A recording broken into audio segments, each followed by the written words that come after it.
দীর্ঘ ৫০ ঘণ্টা চেষ্টার পর সোমবার বিকেলে পুরোপুরি নিভেছে সুন্দরবনে লাগা আগুন। খুলনা অঞ্চলের বন সংরক্ষক জানান, গত ৪ মে দুপুর ৩টায় সুন্দরবনের পূর্ব বন বিভাগের আমরবুনিয়া এলাকায় আগুন লাগে। শুরুতে নিয়ন্ত্রণে কাজ শুরু করে বন বিভাগ ও ফায়ার সার্ভিস। বিকাশে কম খরচে ক্যাশ আউটের লিমিট বেড়ে ৫০,০০০। প্রিয় এজেন্টও ২টা। পরে তাদের সঙ্গে যোগ দেয় নৌবাহিনী, বিমান বাহিনী ও কোস্টগার্ড। এ সময়ের মধ্যে বনের ৭ একর এলাকায় ছড়িয়ে পড়ে আগুন। এর মধ্যে ৫ একর এলাকা জুড়ে থাকা গাছপালা পুড়ে গেছে। আগুনে বন্যপ্রাণী মৃত্যুর বিষয়টি খতিয়ে দেখা হচ্ছে বলেও জানান তিনি।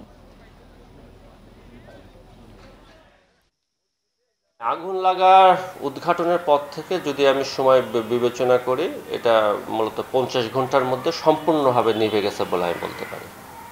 তবে আগুন লাগার ২৪ ঘন্টার মধ্যে কিন্তু আমরা আগুনটাকে পুরোপুরি নিয়ন্ত্রণে নিয়ে এসেছিলাম।